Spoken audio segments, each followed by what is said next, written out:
आप परेशानियां पीछा नहीं छोड़ रही है, कर्जा से बाहर नहीं निकल रहे हो, घर में कोई बीमारी पीछा नहीं छोड़ रही है।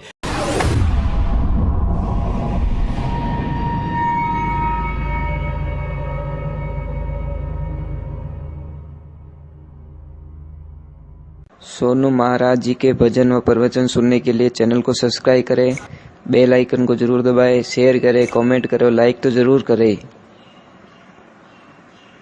आप परेशानियां पीछा नहीं छोड़ रही है, कर्जा से बाहर नहीं निकल रहे हो, घर में कोई बीमारी पीछा नहीं छोड़ रही है, जगह जा चुके हो, सब कुछ करवा चुके हो और आपके घर में कोई फर्क नहीं पड़ा, आपके मतलब दुश्मन कम नहीं हो रहे। अब सिर्फ गाय माता के पास में जाओ, एक रोटी लीजिए, गुड़ डालिए और सच्चे मन से गाय को पैर पड़ के माँ बोलना, मेरी माँ अब मैं अंतिम लास्ट आपके शरण में आया हूँ, अब मेरा कोई रास्ता नहीं है, हे माँ मेरी पुकार सुन लेना। माँ कसम दूसरे दिन से आपके घर में आनंद की लहर आ जाएगी।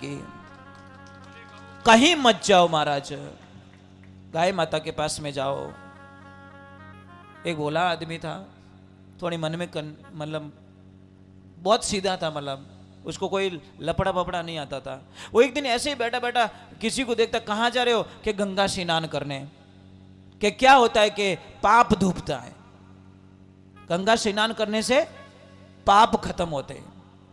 भोले ने बोला चलो यार, अपने पाप तो किया नहीं है, फिर भी कहीं भूल में हो गया, थोड़ा धो के आ जाते हैं।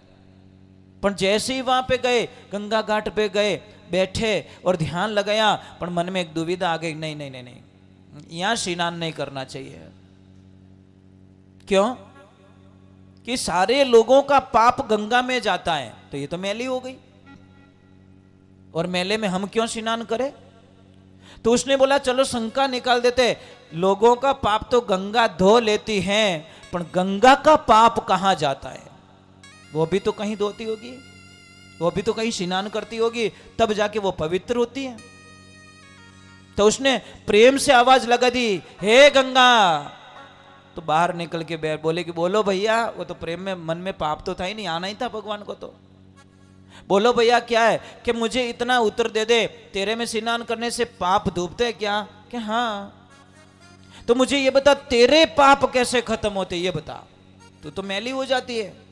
कि भैया सच में मैं बहुत मैली हो जाती हूँ, सारे लोग आके मेरे में पाप धोते हैं, मैं इतने पाप से परेशान हो जाती हूँ, मैं तड़पती हूँ, परेशान हो जाती हूँ, परंतु मेरे पे बड़ी कृपा हो जाती है। जैसे ही गाय माता आती हैं, अपने खुर को पानी में टच करती हैं और पानी पीती, मेरे सारे पाप खत्म हो जाते हैं।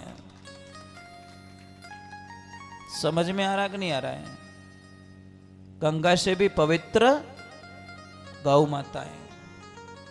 मां गंगा खुद कह रही है, हम नहीं कह रहे। मां गंगा कह रही है कि आप गाय का सम्मान करो। और आपको पता है, गंगा जल घर में हो ना हो, हम गौमूत्र छांट लेते हैं, हमारे मन की संतुष्टि हो जाती है कि भाई हमने गौमूत्र छांट लिया, अब हमारा काम हो गया। तो इसलिए ध्यान रखिए महाराज, हाथ जोड़ता हूं आपसे, वंदन करता हूं। जिंदगी में एक बात अवश्य ध्यान रखे, मैं बहुत बहुत बहुत बार बोल चुका हूं कि संसार में सबसे सुखी व्यक्ति वो होता है जिसको पड़ोसी अच्छा मिल गया, और जिसको पड़ोसी खड़ूस मिल गया उसकी तो बर्बादी निश्चित है, इसमें कोई शंका नहीं है। पड़ोसी अच्छा चाहिए महाराज, चाहे गाड़ी में बैठे हो तो पड़ोसी अच्छा चाहिए, चाहे घर का पड़ोसी अच्छा चाहिए, चाहे खेत का पड़ोसी अच्छा चाहिए, दुकान का पड़ोसी अच्छा चाहिए। और एक बात का ध्यान रखना, जो अपने भाई से नहीं बोलता दुनिया में, उससे गरीब इस दुनिया में कोई हो नहीं सकता। जो अपने सगे भाई से नहीं बोलता ने, बस कोई काम का नहीं है, कोई मतलब नहीं है महाराज। आज बहुत समस्या है माताओं बहनों, इसमें बहुत बड़ी कृपा है आप लोगों की, माताओं बहनों का बहुत आशीर्वाद है। भाई भाई को आप क्यों नहीं बोलने देते, ये बताओ मुझे। अब आपको गुस्सा है कि महाराज हम कैसे नहीं बोलने देते? अरे एक भाई पैसे वाला दूसरे भाई की हेल्प कर लेना, तो उसकी पत्नी उसका खून पी लेती है कि थारा भाई ने पैया दे दिया ना, तो मारो नाम पान की ध्यान रखजो।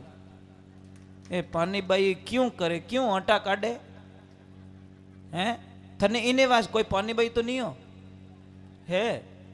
नाराज मत रहीजो, हम इस बैठा हैंगू आगे बोले पानी भाई रा कर्म ही अड़े जो आगे इस बेवे। मैं मजाक नहीं कर रहा हूं, ये माता बहने चाहे तो अपने परिवार को स्वर्ग लोक बना ले, अगर ये नहीं चाहे तो दुनिया की कोई ताकत इनके घर को स्वर्ग नहीं बना सकती। माताओं बहनों, सौगंध खा लो, भगवान से प्रार्थना करो कि हे प्रभु, मुझे अच्छा गहना मत देना, अच्छी गाड़ी मत देना, अच्छा बंगला मत देना। हे मारी माँ, हे गांजन माँ, अगर शक्ति दे तो ऐसी दे दे कि मैं मेरे बिछड़े हुए ससुराल पक्ष को एक थाली में जिमा दूं, उस दिन मेरी भक्ति सफल हो जाएगी। ऐसी शक्ति दे माँ। नहीं चाहिए मुझे गहना, नहीं चाहिए अच्छा कपड़े, नहीं चाहिए अच्छा मकान, मैं चाहती हूं कि मेरा परिवार एक हो जाए बस। कौन कौन करना चाहोगे? ऊपर हाथ करो तो। पक्की बात कि न तो हाथ दो ही रही हो। ऐसा मत करो, परिवार चाहिए महाराज। भाई क्या होता है पता है? कोई गांव के अंदर एक दुविधा हो गई। एक कुआं था, कुएं में लोग पानी निकालते थे बाल्टी और रस्सी से। तो जैसी बाल्टी जाती वापस रस्सी आती, बाल्टी नहीं आती। गांव वाले परेशान हो गए, शायद इसके अंदर भूत है। क्या है? भूत। तो कौन जाए अंदर? तो एक आदमी ने बोला कि चलो मैं गांव के लिए कुर्बानी देने के लिए तैयार हूं, पर शर्त एक है कि कोई रस्सा पकड़ने वाला बार मजबूत चाहिए। तो 4-5 आदमी बोले चिंता मत कर, मारो एक हाथ ही गणो, मैं थन बारे फेंक दूं। वो के फेंकनो नहीं है, रस्सो पकड़नो है। तो कई लोग आए और रस्से को पकड़ा, तो भी उसने बोला नहीं, रस्सा पकड़ने में मेरा भाई होना चाहिए। तो गांव वालों ने बोला तेरा भाई तो 12 वर्ष हो गए, तेरे से बोला ही नहीं, वो कैसे रस्सा पकड़ सकता है? कि तुम जाओ तो सही कि तेरा भाई कुएं में उतर रहा है, वो चाहे जिंदा आएगा कि नहीं आएगा कोई भरोसा नहीं है, परंतु रस्सा पकड़ने के लिए तुझे बुलाया जा रहा है। और जैसे 2 आदमी गए, उसको बोला कि तेरा भाई कुएं में उतर गया है, और उसने जाते जाते ये बात बोली है कि रस्सा पकड़ने के लिए मेरे भाई को जरूर बुला देना। तो वो 1000 काम छोड़ के दौड़ के आया, रस्सा पकड़ लिया। अब महाराज अंदर गया तो अंदर तो एक बंदर बैठा था। वो गांठ खोलना जानता था, वो तो खोल देता था, मजा आता था उसको। उसने उस बंदर को कुछ गुड़ दी, रोटी दी, तो दोस्त बन गया। बैठाया यहाँ पे, रस्सा हिलाया कि चलो खींचो। और जैसे 10-15 फुट की दूरी रही, कोई मूर्ख आदमी ने अंदर देख लिया। तो ऊपर तो बंदर बैठा, बंदर ही दिखेगा ना, आदमी थोड़ी दिखेगा। तो बंदर देखा तो उसने जोर से बोल दिया भूत भूत भूत। सारे लोग भाग गए मना से। कौन बच्चा पीछे? उसका भाई। उसका भाई लुहान हो गया महाराज, पूरी चमड़ी छिल गई, हाथों की चमड़ी उतर गई, पर उस बंदे ने उस रस्से को छोड़ा नहीं, और आखिर में उसके भाई को बाहर खींच लिया। और बाहर आते ही बोला देख ये मेरा भाई है, तुम्हारे भरोसे तो मुझे मरना पड़ता, और मेरे भाई ने रस्सा, ये खून का रिश्ता होता है। इसलिए ध्यान रखा, करोड़ों की संपत्ति को जाने देना, अपने भाई का सौदा कभी मत करना, भाई को कहीं गिरवे मत रख देना, प्रॉपर्टी के लिए भाई को मत छोड़ देना, पैसों के लिए भाई से बोलना बंद मत कर देना, नहीं तो आपके पास में कुछ भी रहने वाला नहीं है। राधे राधे।